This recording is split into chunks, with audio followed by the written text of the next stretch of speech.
Bonjour à tous, bonjour à toutes, Florence, Terre de Reiki. J'ai recommencé avec le petit carillon parce qu'apparemment ça avait bien plu à la première vidéo, donc j'ai eu des bons retours à ce niveau-là, donc je continue. Je pense que ça va devenir une tradition. Si ça ne vous plaît pas, n'hésitez pas à le dire en commentaire, j'arrêterai. Voilà, donc je voulais aujourd'hui vous faire une petite vidéo de présentation par rapport à Terre de Reiki et un petit peu à moi aussi évidemment, vu que je suis la seule à y travailler. Et je voulais un petit peu vous retracer mon parcours parce que je pense que c'est intéressant aussi de savoir quand vous venez en thérapie chez moi, à qui vous avez affaire simplement. Et mon parcours peut être intéressant aussi, même si vous ne venez pas me voir, il peut être inspirant, je pense, pour toutes les personnes qui sont en recherche de reconversion professionnelle, qui n'osent pas et qui se disent c'est pas pour moi, j'oserais pas, voilà, bon, essayez. Je vous le dis, essayez, ne serait-ce que pour vous, faites-le. Et en gros, voilà, aujourd'hui c'est vraiment ça, c'est pour un petit peu retracer mon parcours. Donc moi pour faire un petit peu le topo de qui je suis, donc je m'appelle Florence Waterloo, je suis installée à Dour, donc chez Terre de Reiki en Belgique.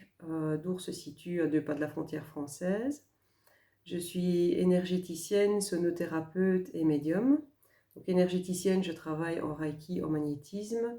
La sonothérapie, je travaille avec les bols tibétains, avec les diapasons thérapeutiques.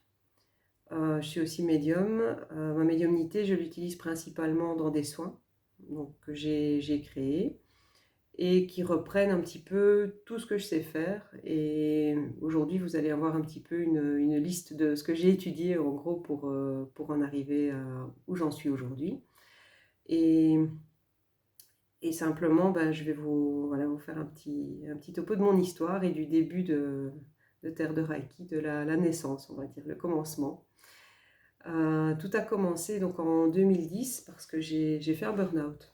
Donc, j'ai travaillé dans une société où c'était pas évident tous les jours, beaucoup de stress, beaucoup d'angoisse, beaucoup de pression. Et je ne m'y sentais pas bien du tout. Ce qui se passe quand on fait un burn-out, c'est pas uniquement professionnel. Donc la cause du début de la dépression burn-out n'est pas uniquement professionnelle, c'est-à-dire qu'on accumule des casseroles familiales, comme je les appelle, qui font qu'on a des traumatismes liés à l'enfance, liés à l'adolescence, liés aux choses vécues au cours de notre vie et qui s'accumulent. En fait, on accumule ces choses, ces tensions, ces événements qui sont néfastes pour nous. Et donc le fait d'avoir de la pression professionnellement, sachant qu'on passe quand même plus de 8 heures par jour dans un travail, c'est loin d'être évident et donc ça déborde. C'est vraiment la goutte d'eau qui fait déborder le vase. Et donc on pense tous que le burn-out est uniquement professionnel, mais non, pas du tout. En fait, on atteint la limite et puis ça déborde. Et là, on n'en peut plus et on doit tout arrêter. Et c'est là qu'on décide souvent de changer de vie, au moins d'essayer. Et c'est ce qui s'est passé pour moi. Donc je ne l'ai pas fait en une fois.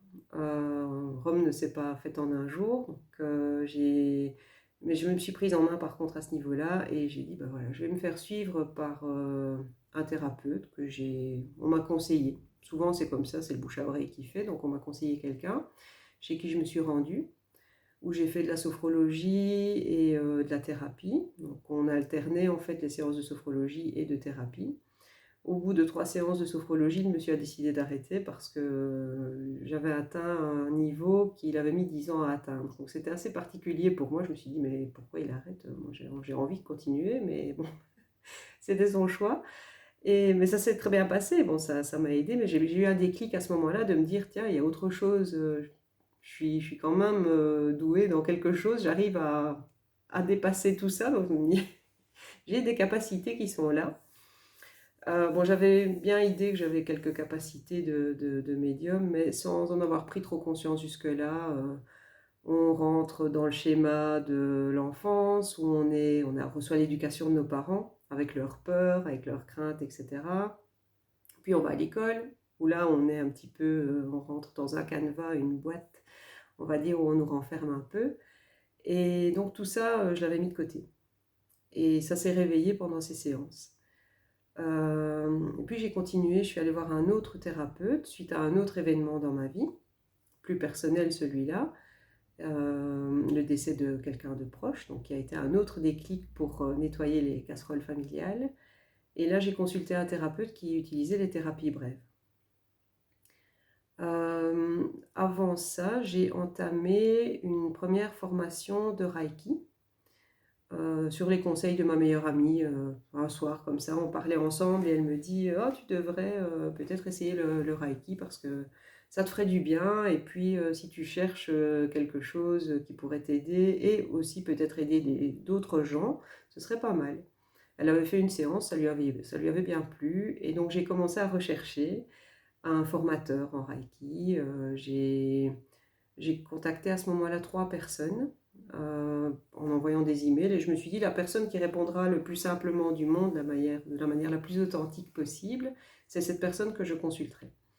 Et c'est ce qui s'est passé. Donc j'ai contacté mon maître Reiki qui m'a d'abord préconisé de prendre un rendez-vous pour un soin, pour un petit peu le rencontrer, voir qui il était et comment il travaillait, pour m'expliquer un petit peu plus en détail les formations. Et j'ai fait le soin, ça s'est super bien passé, j'étais toute peps en sortant, je me sentais très bien et je me suis dit, ben, ok, je vais y aller. Et j'ai suivi une première formation avec lui, une deuxième formation. Ensuite, il y a eu le fameux événement familial qui a été encore un déclencheur pour moi. Et là, il faut savoir qu'entre-temps, j'ai retravaillé pour une autre société. C'était loin d'être évident parce que ben, je retournais dans des schémas à peu près similaires où j'avais moins de pression à ma demande parce que j'expliquais que authentiquement que j'avais fait un burn-out et que je ne voulais plus de pression. Donc on m'a mis sur un poste administratif que j'appréciais. Ça a vite changé par la suite, malheureusement, mais jusque-là, ça me plaisait. Et en fait, ça me permettait de manger, ce qui n'est pas négligeable. Donc ensuite, j'ai consulté le thérapeute qui m'a ouvert les portes vers les thérapies brèves. Et je me suis dit, tiens, ça peut être une piste intéressante aussi à développer. Donc j'ai commencé aussi à suivre des formations indépendantes. J'ai suivi le FT premier niveau, le deuxième. J'ai fait la logosynthèse, le Faster EFT et le RIMAP. Ce sont toutes des méthodes de thérapie brève qui viennent, donc pour le EFT, le Faster EFT et le RIMAP, ça vient des États-Unis. Et pour la logosynthèse, ça a été créé par le docteur en psychologie Willem Lamers aux Pays-Bas. Mais il forme en Europe et j'ai été formée entre autres par lui ici en Belgique. Donc j'ai suivi une formation de base en logosynthèse, mais qui m'aide énormément. Et donc j'ai continué un petit peu à travailler avec ça. Et j'ai commencé avec ces outils-là, donc le Reiki et les thérapies brèves. Et j'ai ensuite suivi la sonothérapie. La sonothérapie, ça m'a vraiment permis de découvrir une autre facette en fait, des thérapies, où on n'a pas spécialement besoin de parler. Donc c'est vraiment bien parce qu'on se pose, on vient poser les bols, on travaille avec les diapasons, on travaille soit en détail avec les diapasons, soit plus au global avec les bols, et on vient vraiment s'apaiser très fort, mais sans parler. Bon, c'est une alternative sympathique aussi, donc je me suis dit, bah, je vais ajouter ça, comme je dis, j'ajoute une corde à ma harpe, parce que je n'utilise pas d'arme contre les gens, c'est pas bien. Donc. et, et donc j'ai vraiment choisi d'utiliser ces outils-là.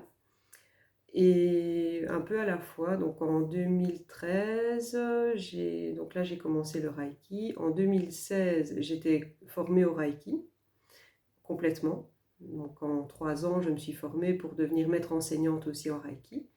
Et là, je me suis dit, bon, j'ai un bon petit bagage de début et donc je peux démarrer avec ça. Et j'ai commencé à donner des soins en Reiki. Pour commencer, c'était pas mal. Puis j'ai donné des séances en gestion de stress avec les thérapies brèves. Et les séances de sonothérapie ont suivi. Donc se sont ajoutées un petit peu à mon panel. Alors au niveau de mon parcours, moi j'ai continué à prendre soin de moi parce que beaucoup de gens s'arrêtent rapidement quand ils sont en thérapie. Moi il faut savoir que j'ai quand même suivi ma thérapie pendant quelques années. Euh, en thérapie brève quand même, donc j'y suis pas allée beaucoup de fois, mais j'y allais quand même régulièrement pour nettoyer, comme je dis, tout ce qui remontait, parce que le principe des thérapies brèves, c'est on a une pile d'assiettes devant soi, on va nettoyer la première assiette, elle part, ok, on la range, la deuxième assiette remonte. Et ça se passe comme ça. On travaille un peu par couche. Donc, c'était important pour moi de continuer pour aller le plus loin possible. Alors, je vais vous dire une chose, c'est qu'on n'a jamais fini. On pense qu'on a fini un jour, mais en fait, non. Je ne sais pas. J'y suis pas encore. Et pourtant, je travaille, je vous jure. Donc, mais c'est très important de travailler sur soi et en tant que thérapeute, c'est très important de consulter régulièrement parce qu'on ne peut pas se permettre de ne pas être en forme pour soigner les autres. Sinon, ça ne va pas. On ne peut pas pomper l'énergie des gens et se dire tout va bien, je vais bien, tout va bien. Non, ça ne marche pas comme ça. On a vraiment besoin de prendre soin de soi.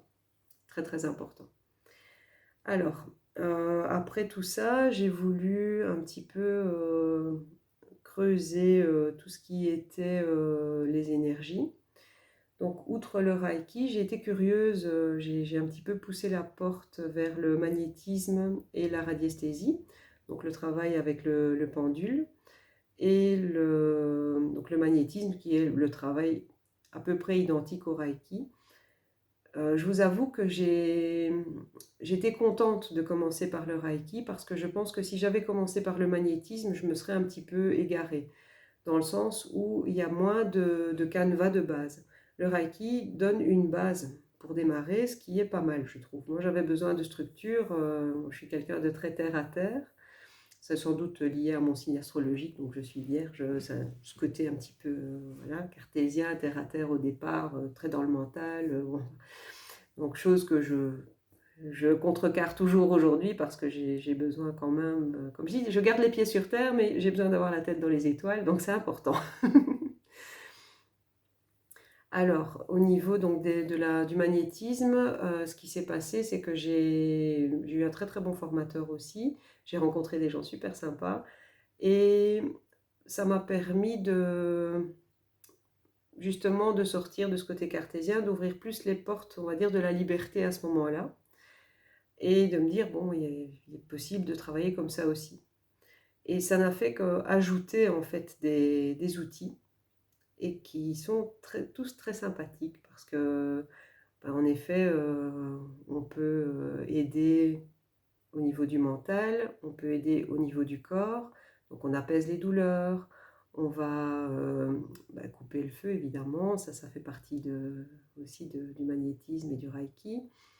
On va aider pour les gens qui sont en chimiothérapie à apaiser les brûlures du corps qui sont provoquées par les traitements.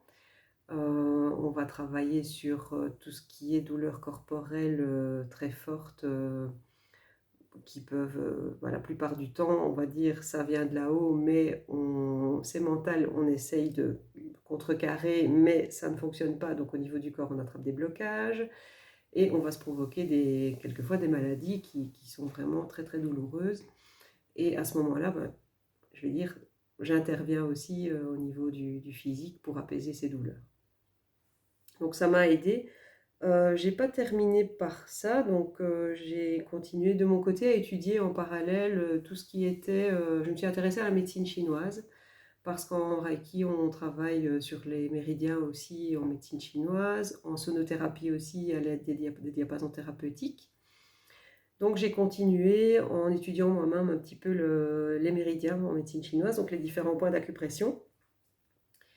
Et je suis allée chez des thérapeutes qui utilisaient ces points pour voir un petit peu comment ils travaillaient. Et on a un petit peu partagé là-dessus aussi. Et c'est vrai que c'est intéressant d'avoir une série de points de base sur lesquels on peut travailler et qu'on connaît, qu'on maîtrise en fait. Je me suis toujours intéressée depuis le début à la lithothérapie. Donc j'ai étudié beaucoup moi-même au niveau de la lithothérapie. Et là aussi, j'ai mon petit panel de base au niveau des pierres que j'utilise, que ce soit en Reiki ou en thérapie. Et chose intéressante aussi, un jour, je me suis tournée vers le chamanisme. J'avais beaucoup d'a priori sur le chamanisme et je vous avoue que je suis tombée sur un formateur génial aussi qui m'a permis de faire tomber tous mes a priori en, je dirais, une trentaine de minutes. Je suis arrivée sur place et tous les a priori que j'avais sur le chamanisme sont tombés à l'eau. J'ai adoré. Ça ouvre des portes hyper intéressantes, surtout au niveau de la médiumnité. Moi, j'ai vraiment apprécié la formation et ça a vraiment développé mon côté médium. Ça m'a permis de mieux voir, mieux entendre, alors que j'avais déjà des capacités de base, mais ça a rouvert les portes, on va dire, et ça m'a permis d'être plus clairvoyante, plus clairaudiente à ce niveau-là. Alors cette médiumnité, moi je l'utilise dans un soin particulier dont je parle au début, mais qui s'appelle le soin télé. Donc c'est le soin en technique énergétique de libération des émotions et qui permet en fait, je me canalise et je reçois en fait plein d'informations sur la personne qui vient sur ma table de la part de mes guides. Et cette forme, enfin, donc ces soins-là permettent vraiment d'avoir ce dont on a besoin au moment où on se trouve sur la table. Donc, c'est-à-dire que je vais parler, je vais dire des mots, je vais dire des phrases aussi, qui vont venir toucher des émotions et libérer en fait ces émotions, parce que tout le monde n'a pas conscience de ce qui bloque chez lui, et on vient vraiment travailler là-dessus. Et donc j'ai trouvé ça super intéressant aussi à mettre en place parce que ce soin me permet de travailler aussi bien en Reiki qu'en thérapie brève, qu'en sonothérapie. J'utilise vraiment à ce moment-là tous les outils qui sont à ma disposition et je les mets à votre disposition pour vraiment vous venir en aide d'un point de vue thérapeutique et vous libérer de différents blocages et voilà, de tout ce qui peut coincer chez vous. Alors, pour un petit peu faire le tour, je suis aussi formatrice. Donc je suis maître enseignante en Reiki. Je forme du Reiki à la maîtrise en 4 degrés, 4 niveaux différents.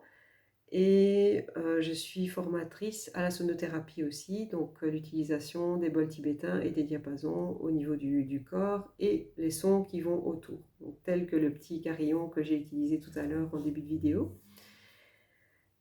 Et donc, en fait, tous ces soins me permettent vraiment de venir débloquer chez vous, libérer, on va dire, des blocages, travailler sur des émotions qui se déclenchent régulièrement dans votre vie, que ce soit des peurs, de la tristesse, des sentiments d'abandon, on va dire, des vieilles blessures qui sont là, qui datent quelquefois de l'enfance, des blessures de rejet, de trahison et plein de choses. Donc ça me permet vraiment de vous amener un soin, on va dire, global et qui va venir vous aider. Je n'aime pas le mot spécialement ni guérisseuse ou quoi, parce que ça implique que je vous guéris, alors que non, moi je vous amène juste l'énergie nécessaire à votre auto-guérison. Et vous allez en fait prendre conscience des choses, je vous amène l'énergie nécessaire, on travaille ensemble et ça va vous permettre d'avancer dans votre vie. Mais je ne guéris pas. Voilà, je ne fais pas de miracle, je vous aide à vous auto-guérir, tout simplement. Voilà, je pense que j'ai fait le tour pour aujourd'hui de ma petite présentation. Alors, si vous avez des questions, je vais mettre mes coordonnées en lien de cette vidéo, je pense. Je vais essayer de trouver le moyen de mettre ça en dessous pour que vous puissiez me contacter si vous voulez venir en rendez-vous simplement ou si vous avez besoin de renseignements. Je peux aussi vous renseigner sur les différentes formations que j'ai suivies mais que je ne donne pas. Donc vous informer sur les différentes personnes qui peuvent vous former à tout ça. Ce que je voulais aussi vous dire, c'est un type de parcours. Mais si vous désirez en fait changer de vie, comme on dit, êtes-vous heureux? Non, changez quelque chose et peut-être que vous le deviendrez. Essayez. Essayez parce que ça vaut le coup. Moi, je me sens vraiment épanouie dans ce que je fais et même si je n'en vis pas encore, ça reste quelque chose qui me permet vraiment de continuer à m'épanouir et à faire un pas vers le bonheur. Donc je ne, je ne vais pas vous dire que je fais des miracles, comme je vous ai dit, mais si je plante une graine déjà dans votre vie, je suis vraiment contente. voyez? Si vous avez envie de vous tourner vers quelque chose qui vous plaît mieux que ce que vous faites, mais faites-le. Même si vous faites ça en formation complémentaire, si ça peut vous apporter quelque chose, faites-le. Parce que ça peut vraiment vous épanouir, vous amener vers le bonheur que vous ne trouverez peut-être pas si vous restez là où vous êtes. Ma vie a complètement changé ici, je vais dire depuis 2013 où j'ai commencé à me former, ma vie a entièrement changé, sans regret aucun. Et je me sens vraiment heureuse. Donc je voulais juste partager ça avec vous. Et donc n'hésitez pas, si vous avez des questions sur cette vidéo, si vous avez des informations dont vous auriez besoin, ou simplement si vous voulez soit venir en rendez-vous ou vous former avec moi, ben, ce sera avec grand plaisir. Je ferai des vidéos ultérieurement sur les différents soins et le détail de ces soins. Voilà, mais je vous souhaite en tout cas de prendre soin de vous. Donc comme je dis, prenez le temps de prendre soin de vous parce que c'est très important. Et je vous dis à bientôt. Au revoir.